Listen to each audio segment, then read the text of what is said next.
ஹாய்ல welcome to my channel. நான் உங்கள் SL Thagadur தமிழச்சி.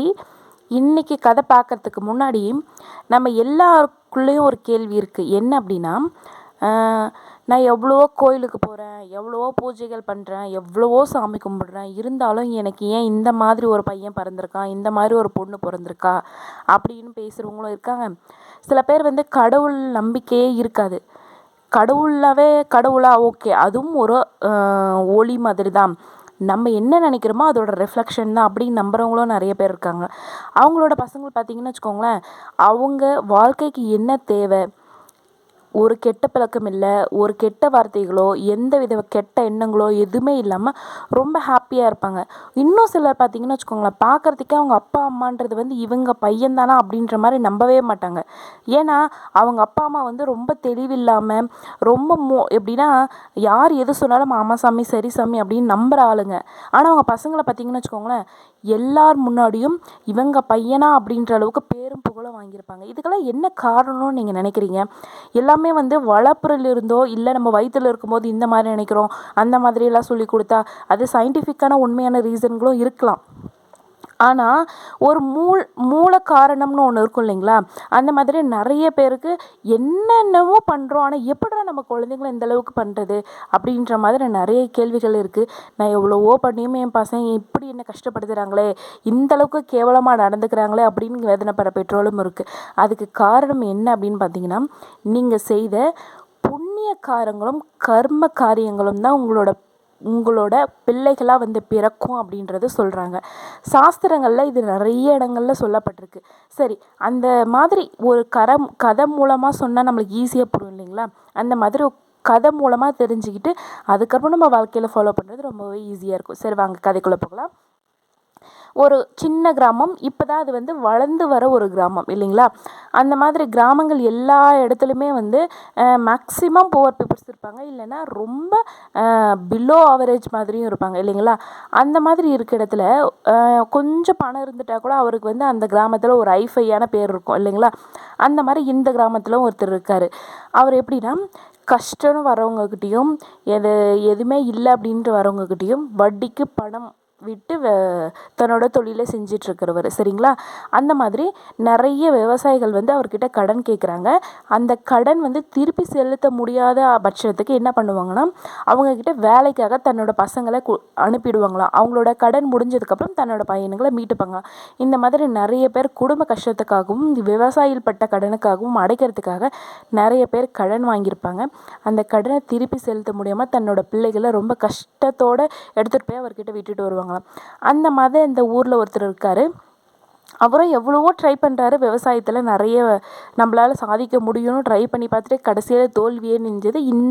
இப்போ இருக்கிற சுச்சுவேஷனில் விவசாயத்தில் ஜெயிக்க முடியும் அப்படின்றது ரொம்பவுமே முட்டாள்தனமான நம்பிக்கைன்ற மாதிரி வந்துருச்சு இல்லைங்களா.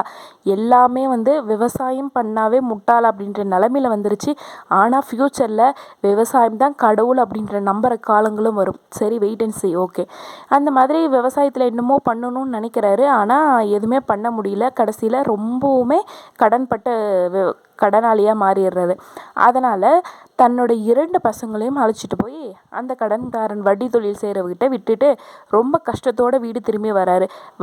நம்ம பிள்ளைகளை கூட காப்பாற்ற முடியாமல் நம்ம ஏன் இந்த வாழ்வு வாழணும் அப்படின்னு சொல்லிட்டு அவரும் அவரோட மனைவி என்ன பண்ணுறாங்கன்னா, மருந்து குடித்து இறந்துடுறாங்க.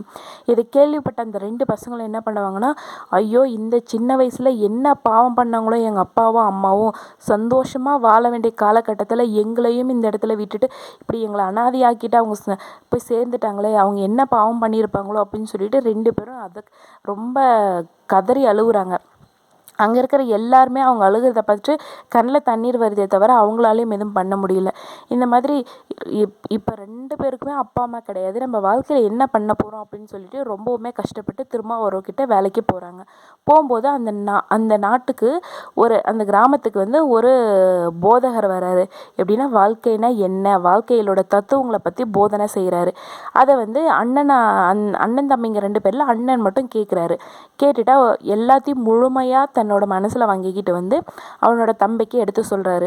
என்ன அப்படின்னா, நம்ம வந்து செய்த பாவங்களை தீர்க்கவும் நம்மளோட இறந்து போன அப்பா அம்மாவோட ஆத்மா சாந்தி அடைகிறதுக்கும் கங்கையில் போய் நீராடினோம்னா நல்லது நடக்கும் அப்படின்னு சொல்லிட்டு அந்த புத்தர் சொல்லியிருக்காரு. அதனால் நம்ம ஒரு நாள் கங்கைக்கு போய் அங்கே புனித நீராடிட்டு வரணும் அப்படின்னு சொல்லிட்டு அண்ணனும் தம்பியும் பேசிக்கிறாங்க.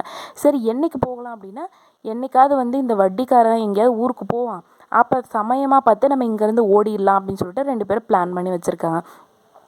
இந்த மாதிரி அவர் எப்படா இந்த ஊரை விட்டு போவார், ஏதாவது ஒரு வேலையை வெளியூர் போவாருன்னு சொல்லிட்டு வெயிட் பண்ணிகிட்ருக்காங்க. அதே மாதிரி அன்றைக்கும் அவர் ஒரு நாள் வெளியில் போகிறாரு. போகும்போது அன்றைக்கி சமயம் பார்த்து இவங்க 2 பேரும் தப்பிச்சு காட்டு வழியாக கங்கைக்கு போகலான்னு நடந்து போயிட்டுருக்காங்க. நடந்து போய்கிட்டே இருக்கும்போது வந்து அங்கே கிடைக்கிற பழங்கள் காய்களை வச்சு எப்படியோ சாப்பிட்டுக்கிட்டே கங்கை நதியை நோக்கி போகிறாங்க. அப்போ என்னென்னா, நடந்து போயிட்டுருக்கும்போது இன்னைக்கு ஒரு நாள் நடந்தால் நாளைக்கு கங்கைக்கு போயிடலாம் அப்படின்ற அளவுக்கு வந்து அந்த அளவுக்கு தூரத்துக்கு போயிட்டாங்க. போயிட்டு அன்னைக்கு போயிட்டே இருக்கும்போது வந்து ரொம்ப இருட்ட ஆரம்பிச்சிருது. மழை பெய்கிற மாதிரி இருக்கிறதுனால என்ன பண்ணுறாங்கன்னா, அண்ணனும் தம்பியும் சேர்ந்து இதுக்கு மேலே நம்ம இந்த காட்டுக்குள்ளே நடந்து போகிறது வந்து நம்மளுக்கு வந்து பாதுகாப்பானது கிடையாது. அதனால் நம்ம என்ன பண்ணலான்னா, இங்கே பக்கத்தில் ஒரு சத்திரம் இருக்குது, அங்கே போய் தங்கிட்டு காலையில் எழுந்து போயிடலாம் அப்படின்னு சொல்லிட்டு 2 பேரும் பேசிக்கிறாங்க. சரின்னு சொல்லிட்டு அண்ணன் என்ன சொல்கிறேன்னா, ஆனது இன்னைக்கு யாராவது இந்த பக்கத்தில் ஏதோ ஒரு கிராமம் இருக்கும், அந்த கிராமத்தில் போய் நம்ம 2 பேரும் ஆளுக்கு ஒரு திசையில் போய் பிச்சை எடுத்தாவது இன்றைக்கி சாப்பிட்டுட்டு படுத்து தூங்கிடலாம் அப்படின்னு சொல்லிட்டு 2 பேரும் முடிவு எடுக்கிறாங்க. அதனால் அண்ணன் ஒரு பக்கமும் தம்பி ஒரு பக்கமும் போகிறாங்க. போகும்போது அண்ணன் வந்து ஒரு வீட்டுக்கு போகிறாரு.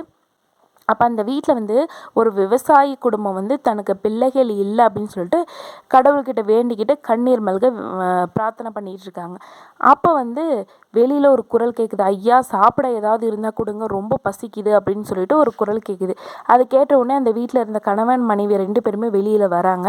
வந்து பார்த்தோன்னே, ஐயோ பாவம், இந்த சின்ன வயசில் இவனுக்கு பிச்சை எடுக்க யாருமே இல்லாமல் அனாதையாக இருக்கானே அப்படின்னு சொல்லிட்டு 2 பேருமே கண் கலங்கி போகிறாங்க. கண் கலங்குனே அந்த தம்பிக்கிட்ட, ஏன் தம்பி இந்த வயசில் நீ பிச்சை எடுத்து சாப்பிட்ற அப்படின்னு சொல்லிட்டு கேட்குறாரு இந்த விவசாயி. அதுக்கு வந்து அவன் தன்னோட வாழ்க்கையில் நடந்த எல்லா கதையும் அவங்ககிட்ட சொல்லி முடிக்கிறான். ஐயோ பாவம்னு சொல்லிட்டு அவர் அன்னைக்கு கடவுளுக்காக படையல் போட வச்சுருந்த சாப்பாடெல்லாம் ஒரு பொட்டலத்தில் கட்டி கொடுக்குறாரு.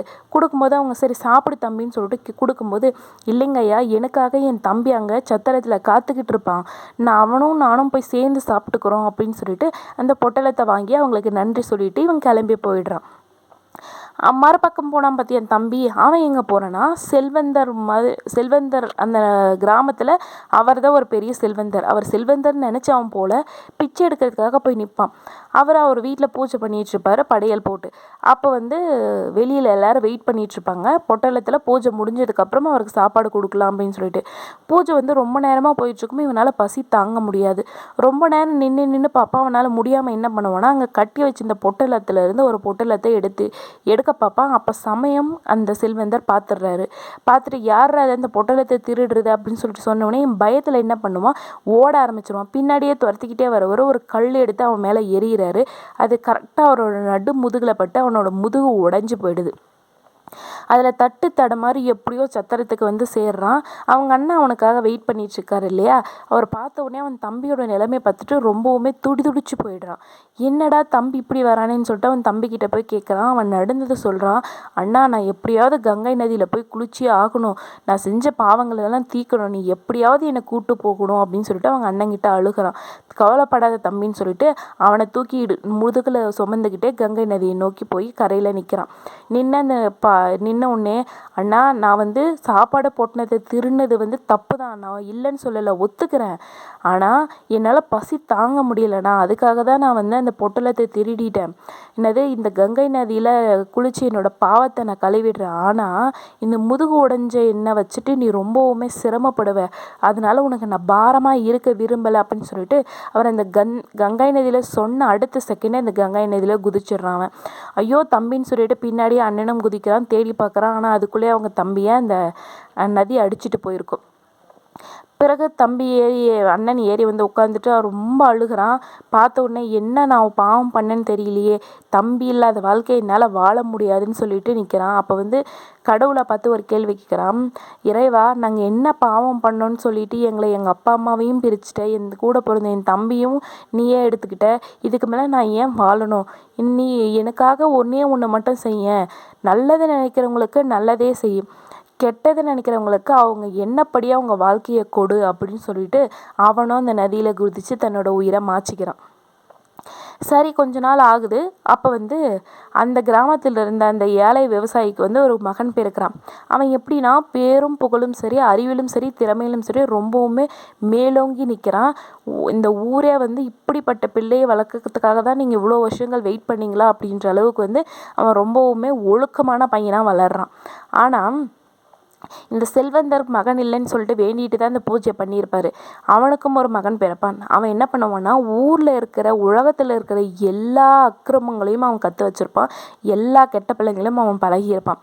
அது பார்த்துட்டே இருந்த அவங்களோட அப்பா என்ன பண்ணுவாருன்னா, நான் எவ்வளவோ பூஜைகள் பண்ணேன், எவ்வளவோ சாஸ்திரங்கள் கடைப்பிடிச்சேன், இருந்தும் எப்படி எனக்கு ஏன் இந்த மாதிரி ஒரு மகன் பிறந்திருக்காரேன்னு சொல்லிட்டு மனசுக்குள்ளே மறுக்கிக்கிட்டு போயிட்டு ஒரு நாள் அவங்க மகன்கிட்ட சண்டை போடுவார். என்னன்னா, நான் கஷ்டப்பட்டு உழைச்சி சம்பாரித்த பணத்தை எல்லாம் நீ உழைக்காமே இப்படி வீண் பண்ணிக்கிட்டு இருக்கேன்னு சொல்லிட்டு அவங்க அப்பாவுக்கும் மகனுக்கும் வாக்குவாதம் வரும்.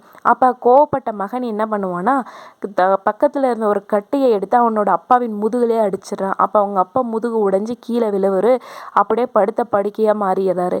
அப்போ இறைவனை பார்த்து, உனக்கு எவ்வளோ பூஜைகள் பண்ணேன், உனக்கு எவ்வளோ பரிகாரங்கள் பண்ணேன், ஏன் எனக்கு இந்த மாதிரி மகனை கொடுத்த அப்படின்னு சொல்லிட்டு மனமுருகி வேண்டிக்கிட்டு இருக்காரு. அப்போ இறைவன் அவன் கண் முன்னாடி தோன்றுறாரு. என்ன அப்படின்னா, நீ எனக்கு எவ்வளவோ பூஜைகள், நான் உங்ககிட்ட பூஜைகளோ பரிகாரங்களோ நான் கேட்கல, நீ மனசார நன்மைகள் செஞ்சாவே எனக்கு அது கண்டிப்பாக சேர்ந்துருக்கும். நீ எனக்கு பூஜைகள் செய்கிறன்ற பேரில் நிறைய பேர்த்த நீ கஷ்டப்படுத்திட்ட அப்படின்னுவார்.